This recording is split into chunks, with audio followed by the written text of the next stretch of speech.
आणि तिकडे पक्षाच्या आमदारांची मागणी असेल तर राष्ट्रवादी सुद्धा नेतृत्व बदलाचा विचार करेल असं उपमुख्यमंत्री अजित पवार यांनी म्हटलंय। त्यांच्याशी बातचीत केली आहे आमचे प्रिन्सिपल करस्पॉन्डंट आशिष जाधव यांनी।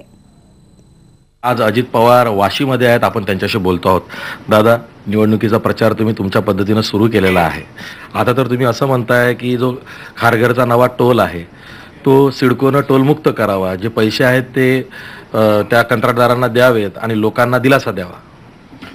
माझं जे मत आहे ते मी नेहमीच लोकांच्या समोर मांडण्याचा प्रयत्न केलेला आहे। आपल्यालाही सगळ्यांना माहिती आहे की गेले अनेक वर्ष जे काही टोल महाराष्ट्रामध्ये अनेक ठिकाणी द्यावे लागत आहेत आणि त्याच्यामुळे सर्वसामान्य माणूस हा त्यांना त्रासून गेलेला आहे। म्हणून आजच कॅबिनेटला संध्याकाळी बहुतेक टोलच्या संदर्भातलं नवीन धोरणाचा विषय येईल आणि त्याच्यात राज्याच्या भल्याच्या दृष्टिकोनातनं जी भूमिका असेल त्याचा अंतिम निर्णय घेतला जाईल।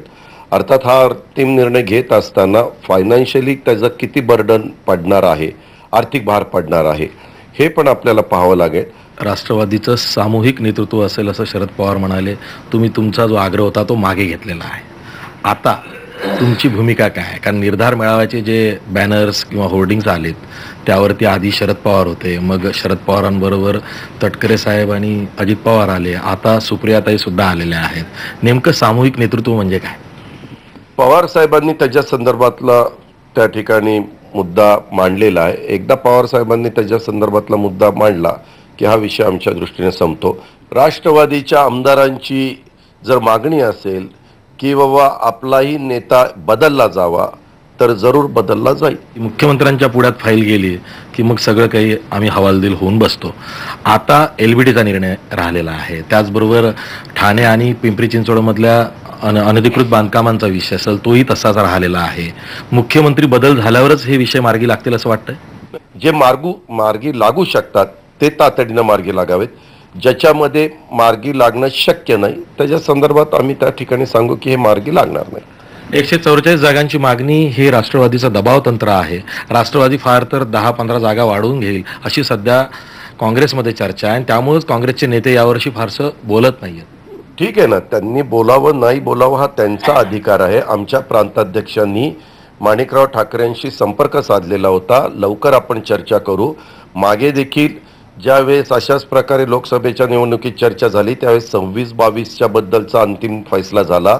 माणिकराव ठाकरेंनी आमच्या प्रांताध्यक्षांना सांगितलं की आपण चर्चा करण्याच्या पेक्षा दिल्लीच्या पातळीवर ह्याबद्दलची चर्चा होऊ द्या आणि एकदा त्यांनी आकडा फिक्स केल्यानंतर कुठल्या जागा कुणी लढवायच्या, आम्ही कुठल्या लढवायच्या, त्यांनी कुठल्या लढवायच्या, कुठल्या जागेमध्ये आमच्याकडे कमकुवत उमेदवार आहेत ते मग आम्ही सोडायचे, त्यांच्याकडे कुठं कमकुवत उमेदवार आहेत मग त्यांनी ते आम्हाला सोडायचे, अशी त्या ठिकाणी देवाणघेवाण होऊ शकते।